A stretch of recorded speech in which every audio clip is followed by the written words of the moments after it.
quit my job. I moved to Bali, and that started the feedback loop that made me even more into that world. It's not an easy path, but it's a blessed one, and I'm glad I'm in it. Often people talk about family. It's often one of the main challenges. There's a saying in spirituality is if you think you're enlightened, go and spend 2 weeks at your parents. What are the practices that you do now that helps you open up to God?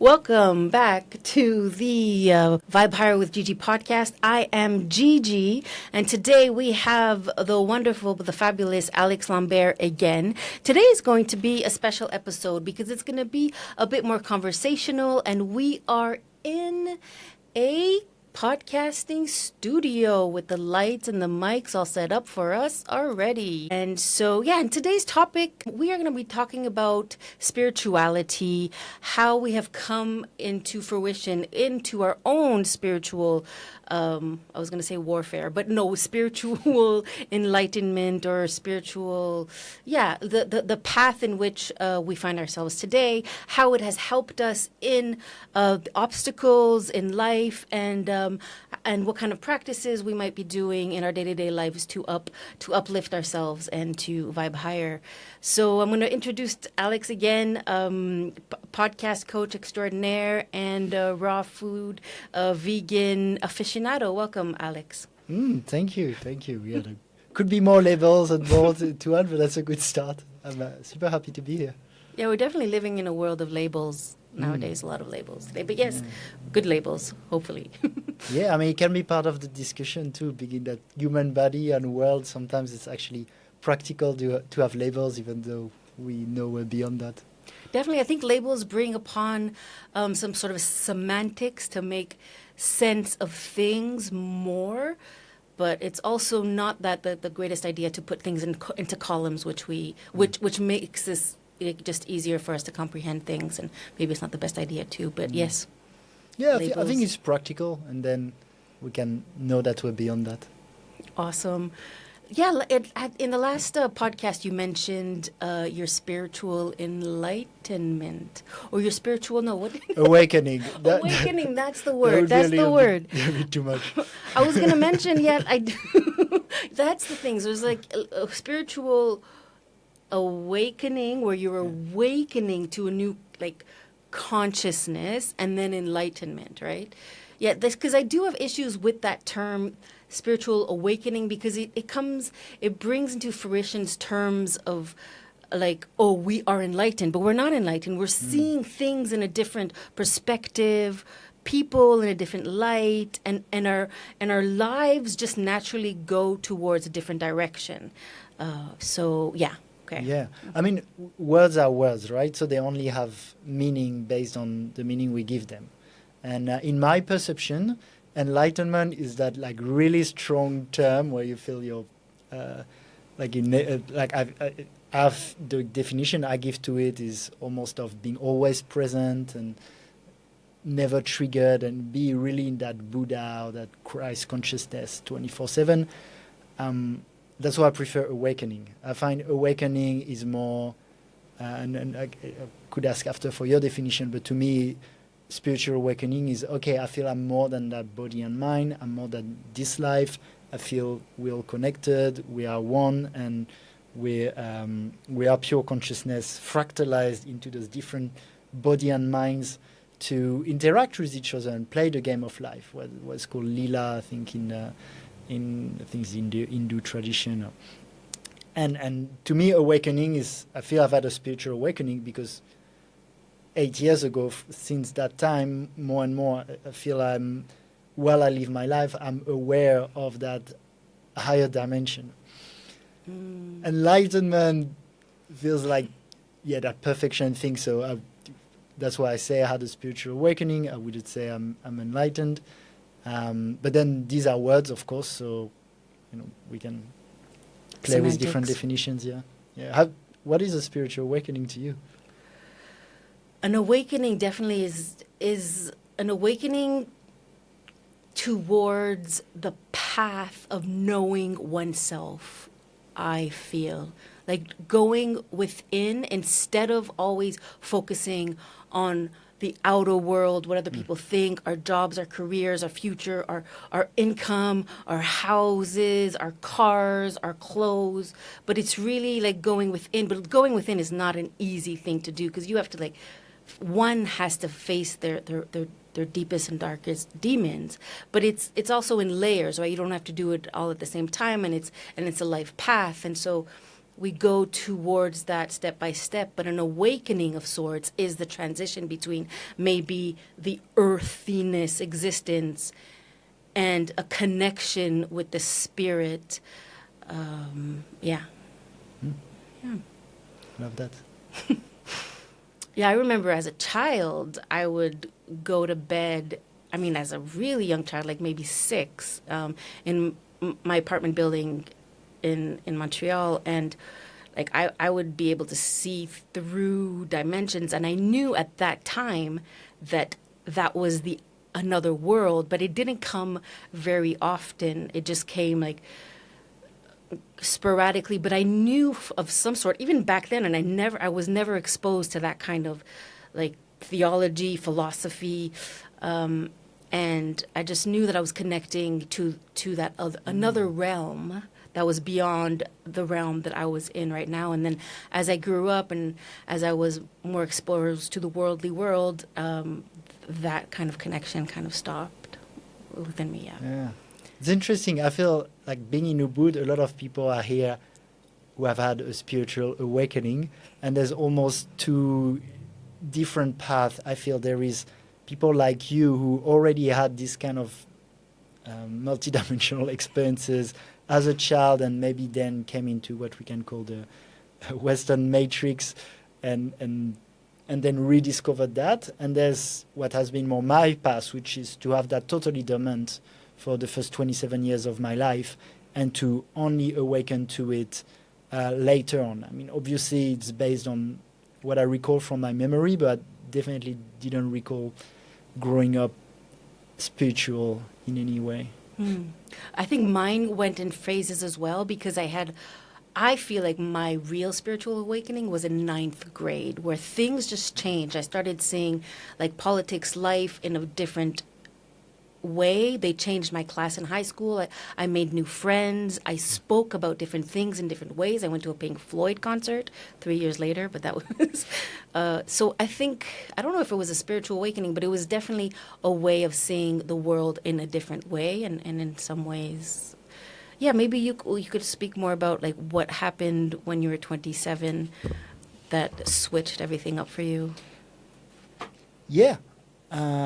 So I was living in Australia, and I was already on that path through entrepreneurship, actually. Just traveling and being into entrepreneurship is an opening of the mind that is different than maybe the path I would have had if I stayed in Paris working in corporate jobs, for example. So there was already that seed, but then after a few years in Australia, taking more care of my health, when I was 27, I was listening more to podcasts, actually, especially the one from Tim Ferriss. And that opened my mind to the education maybe I didn't receive in terms of spirituality, meditation, health, conscious businesses, relationship, entrepreneurship, many domains. And Tim Ferriss at the time was experimenting with things like Vipassana meditation or psychedelics. And these were pretty new to me. So through the angle of performance and entrepreneurship, I actually entered spirituality. And I started meditating with Vedic meditation, twice 20 minutes. I started doing a little bit of yoga. I had my first experience with psychedelics.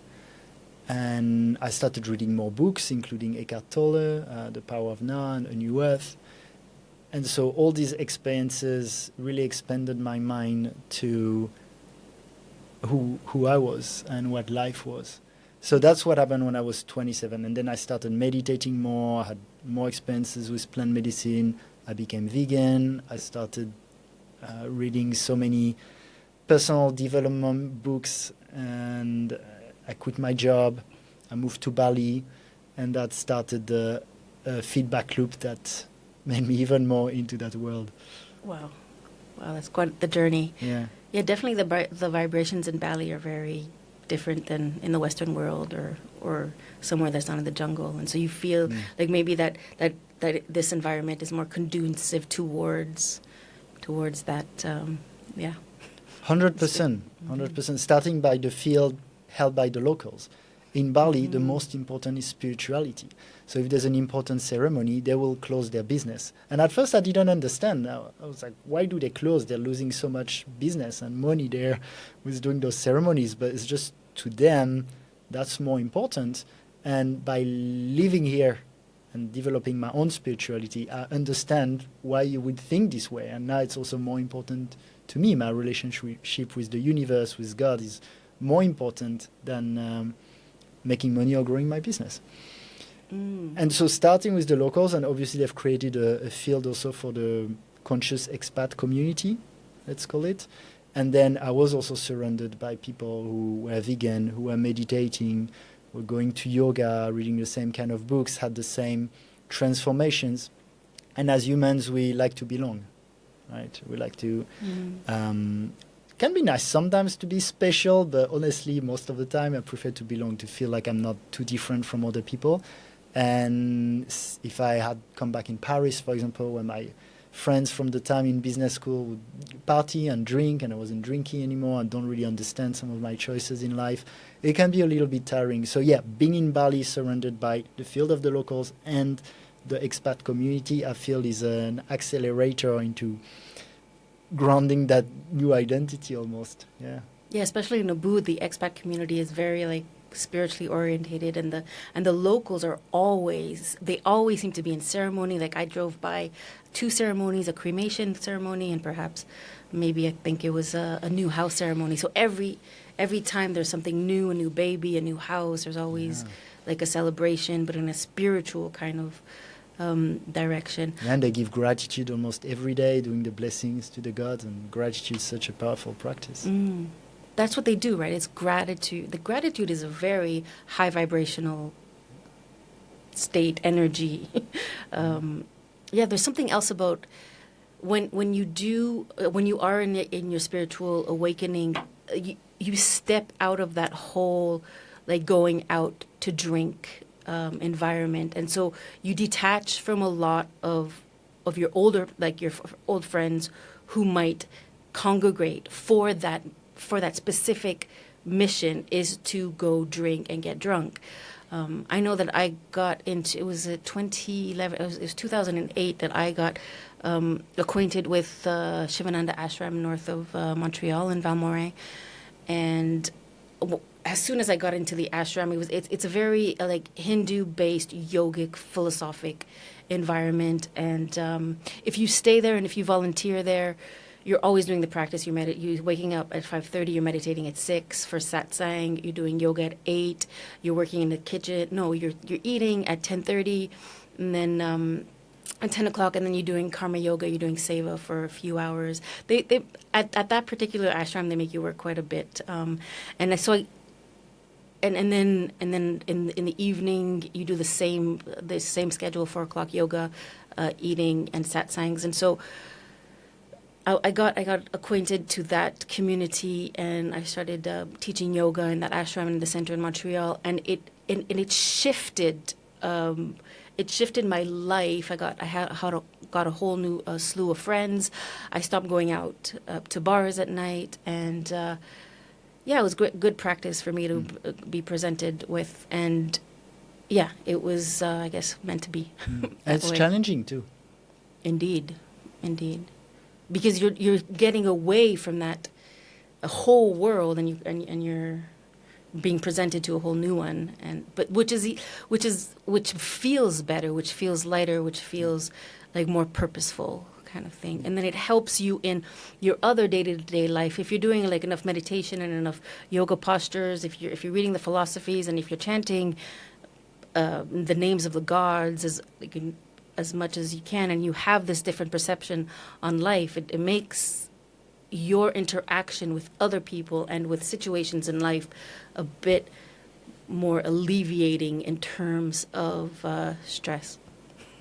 And all these other it's almost like rewiring the brain. and I mean the body and the brain, but like a rewiring. So we have the strength to stand for who we are, that new, what we feel is truer version of ourselves, despite the challenges that can be, for example, well, having distance from friends, right? Because we don't do the same activities, and all of a sudden my friends would think, okay, what happened to Alex? Doesn't come to party anymore. He's become so boring.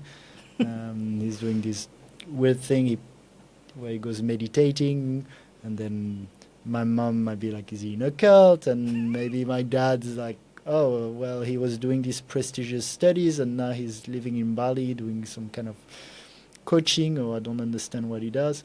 And so there's all these challenges that, so we need to have that strength. I believe I need to have that strength. Bali community helped me. At some point I feel like I'm getting a little crazy, and I feel if I was staying in an environment that reflected that to me, it would be harder for sure. So I think especially at the beginning, it's like when you have a little seed that's growing, you need to protect it, right? So it starts growing. You can't step on it. Once it's grown into a full tree, then it doesn't need as much protection. And I feel it's been the same with my spiritual awakening, where for some time I needed to protect it. And now I come more to a life where I want to be more open also, where I don't want to be as affected by judgment or criticism, and where also I don't judge others because they drink or they eat meat or they whatever. And so I want to, I think it's beautiful once that the routine has taken place and that new identity is stronger, to also go back into the more matrixy world and be there with love and heal this way. Yeah, because definitely sprouts are very gentle things, right? Yeah. So you step on it, it's kind of, definitely I understand the protecting aspect. And you do come face to face with a lot of criticism from people who might have known you all your life and who you might still want to have a connection with, but it's sometimes a bit difficult, because if they're always coming towards you with certain criticisms, for example, it's hard to just always face that constantly. So surrounding yourself with like-minded people is very important. Yeah. Yeah, often people talk about family. That's often one of the main challenges. There's a saying in spirituality is, if you think you're enlightened, go and spend 2 weeks at your parents. That's a good point. Yeah, but they're there for a reason, right? They're there to teach you the most about yourself and what you need to work on and what you need to face. Because also triggers in general, apparently we get 30 to 200 triggers a day, and those are apparently angels or just ways of allowing yourself to notice what you need to work on. Yeah. It's little by little, right? So like in the higher dimensions, there's no good and bad. There's no it's like the angels and the demons, they work together to just in that play of life, right? And I feel with spirituality and with the awakening, at least for me, it's been a little part of it where at the beginning I would go to a place where I'm quite disciplined, but also this is good, this is bad, and I want to graduate to what I feel is a natural evolution of seeing the beauty in everything and seeing the teaching in everything. So if someone is criticizing what I do, it is a teacher. There is a blessing in that, and seeing everything as a blessing. Obviously, easier said than done, but I feel that's an important part of the spiritual journey is to see the beauty in everything in the world, and not necessarily my yoga practice and my kirtan and my cacao ceremonies are sacred and beautiful, and other people are doing bad things, and I'm not gonna send love to them. Yeah. I listened to an Alan Watts video today, and he was saying how we're always trying to improve ourselves and thinking, we need to be better, and then judge ourselves compared to other people. But just the fact that we are here, it's the game of life, it's the flow, and that in and of itself the presence of being here in the here and now, and not always having to like go higher and be better is a part of the matrix. So just understanding the beauty and the luck and the on all of the obstacles that we had to come through in terms of like us being a spermatozoid. I don't know, like it's just the fact that we're like through into the fetus, like we've come across so many obstacles just to be here, and it's just the fact that we are here means that we deserve to be here. Yeah. No matter what people say. Yeah. No matter what our minds tell us too. Yeah, we are not all minds. And then part of the spiritual awakening to me is also like, I'm lucky to be here, but also, of course, I identify somehow with this body-mind complex, but also knowing that I'm beyond and that I'm pure consciousness. And but I like what you say about the self-improvement, because spiritually in general, sometimes it's really hard to talk about it because there's a lot of apparent contradictions. And there's definitely one with the personal development where it's like we're perfect imperfections. So we're always evolving, and I feel that's part of being a human being. I want to evolve, I want to get better, improve, and at the same time I'm perfect already and there's nothing to do. And same with the world. The world is so much to do, and I'm all about like building the new worlds, building the golden age, spreading compassion and harmony, and the world is also perfect already, and that's also a realization. And they seem contradictory to the mind. Yeah. But also, that light within us, like the excitement of being here, is big. It's big thing to like focus on too. And to me, it's almost different archetypes. It's like in me there's an activist, and in me there's also a sage. It's like the warrior and the sage, right? So if we talk about, for example, I eat plant-based, right? And in the vegan movement, people get very identified with being a vegan and being right, and factory farming is wrong, and I kind of agree with that. But at the same time, the sage knows that this is a play, and actually this gives me purpose. For example, the fact that there's factory farming and that I eat vegan, that gives me something to talk about, something to be passionate about. So I brought that into manifestation in a way in my existence, and that serves me too. But that's important, right? The fact that, the veganism, if it brings you, like the yogis are vegetarian, and it brings you closer to the higher realm, and everybody does their own different practices in order to feel that connection too. And in terms of what you were saying, in terms of like being an activist versus like being, people say like the way you could heal the world is by healing yourself. Because if everyone was like trying to heal themselves and trying to be better or be a better person, or just looking, or just maybe looking within, but we're always coming back to like trying to become better.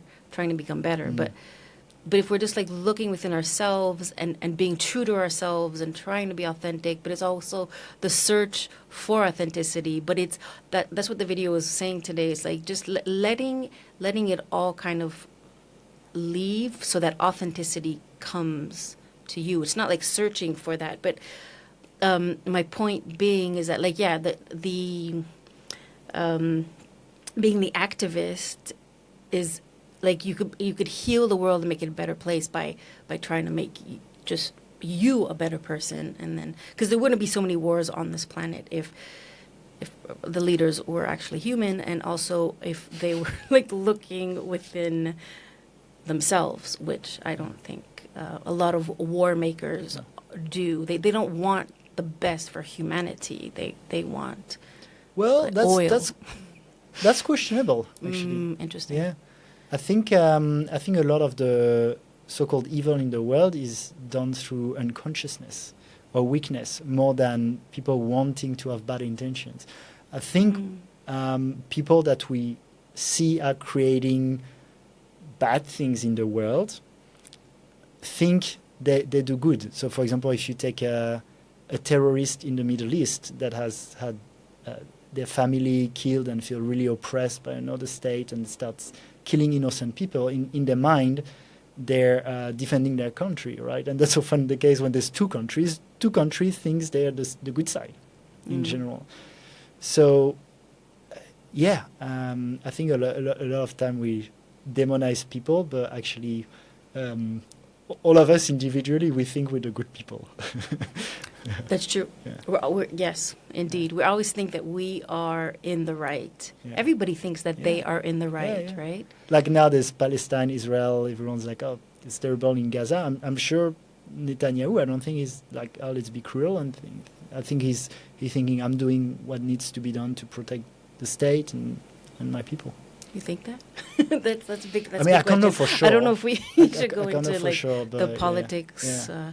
I know that there's a lot that the media is calling for divisionism, and it's always like divisionism brings a call for war, whereas if the people understood that they were really in it together, even though they're on separate lands, but the lands are so close together, and that the opposition was really the governments. Well, look, I can't speak for other people, let's say, because I'm not in their consciousness right now, but I can speak for, like, I have a pretty good recollection of how I was in the past. And for example, 10 years ago, I was a very different person.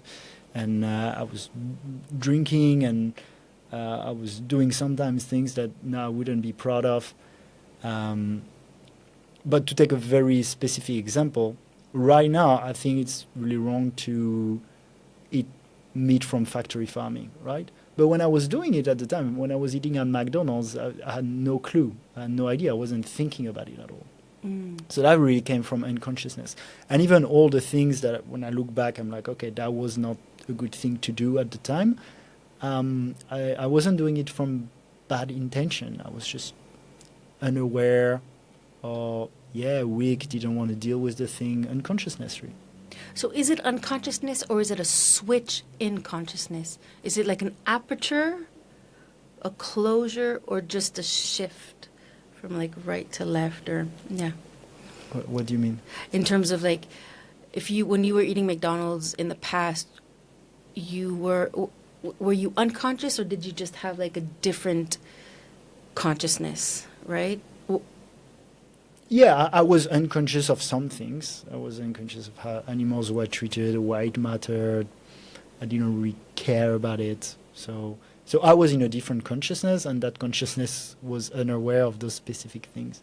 So did something switch at some point? Because you must have always had a compassion towards animals and factory farming, always, even when you were eating McDonald's. But so there was a switch at some point where you're like... I wasn't thinking about it at all.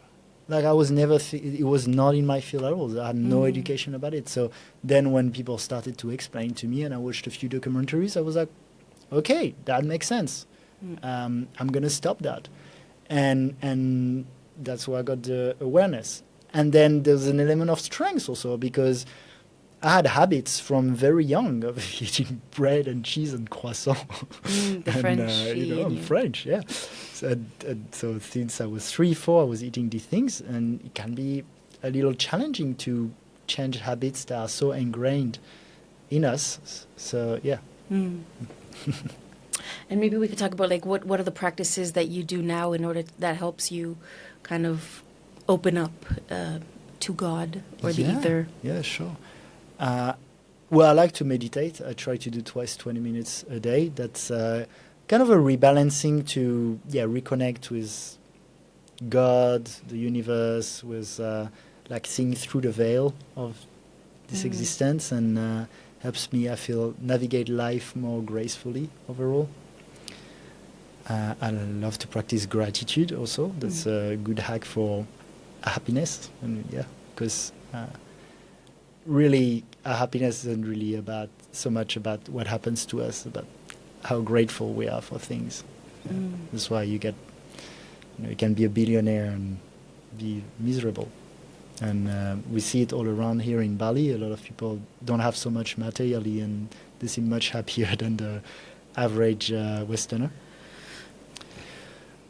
And then I love to move my body, and that can take different things. I went surfing this morning. I love surfing. Awesome. I paddle a lot. Wow. North of Keramas on East Bali. Wow. And I like to go to dance, ecstatic dance sometimes here in Ubud.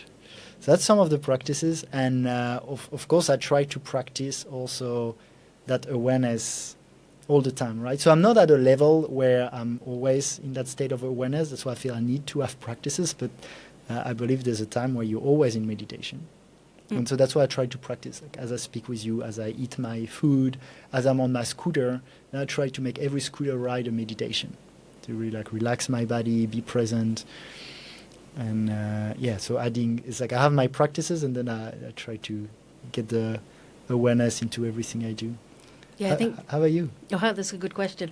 I'm working on my discipline to have a more consistent practice, but I think in my everyday life, I seek and search to do things in a group setting, like over here, a lot of ecstatic dances, a lot of group yoga classes, meditation classes, breathwork classes, but I am on a journey to like have more discipline to do it on my own, wake up, do that meditation. I bought a wand and I have my statue, I have my altar, so I have like Ganesha, I have Ganga, I have all these crystals. So actually the wand has helped me to like connect with these creatures. I have all these statues around me too, but yeah, it's just continuing on with at least having like a 5-minute meditation a day and a pranayama practice. I do a Kapalabhati and I do Anuloma Viloma, alternate nostril breathing, which helps me, again, on a consistent level. It's not as consistent as I would like it to be, but it's a journey too. And sun salutations and a bit of yoga practice every day is what I try to do. And walking too, like walking meditation, being in the sun, being in nature. There's a dog that I feed. And I connect with he's just also connecting with people.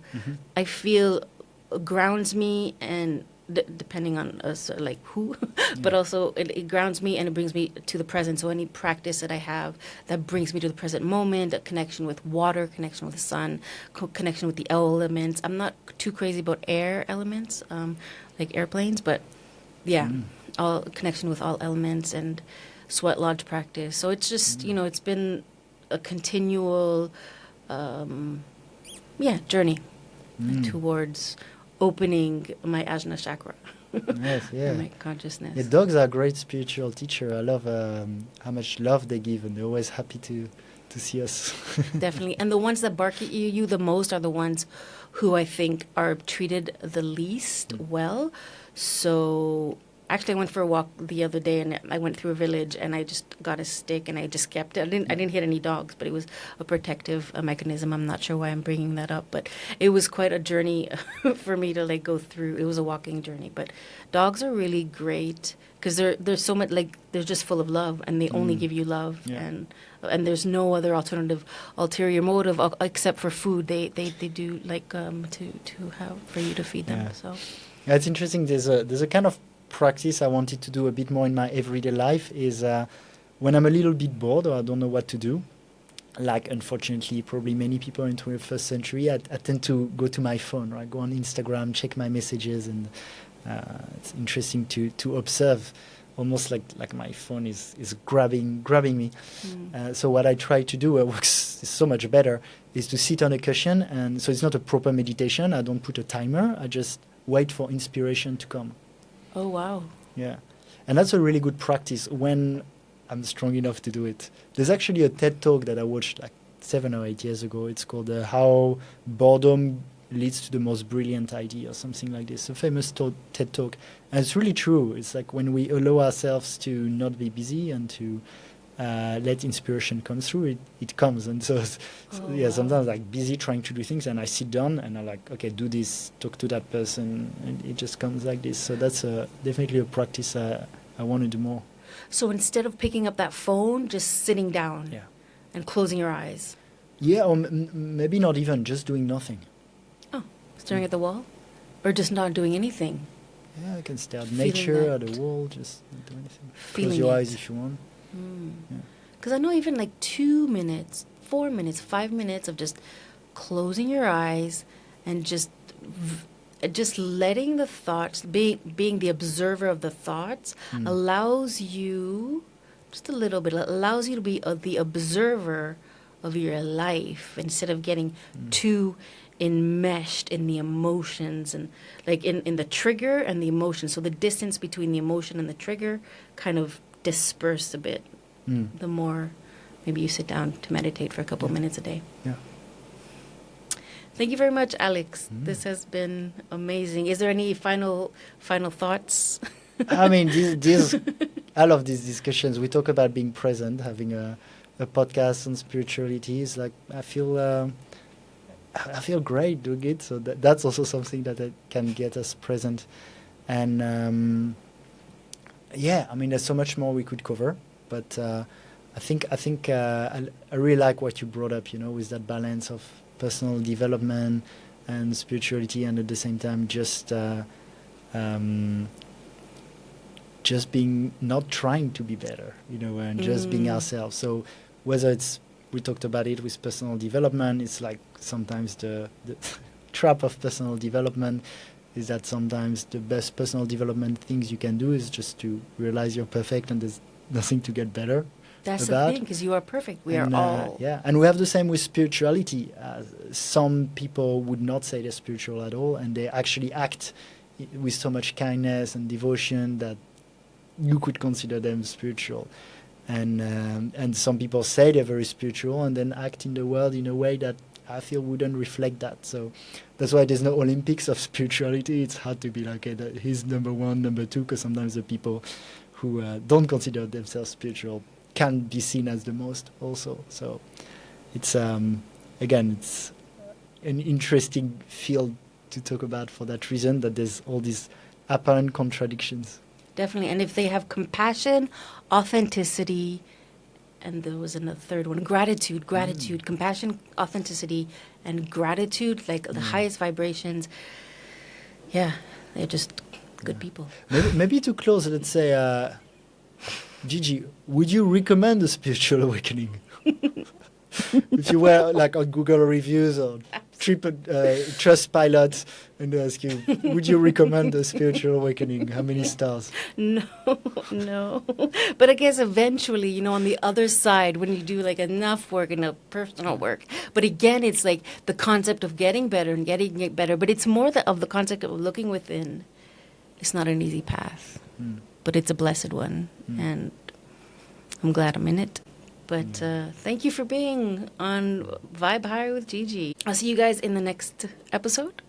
Yeah. Thank you, Alex. Yeah. Thank you so much, Gigi. Much love.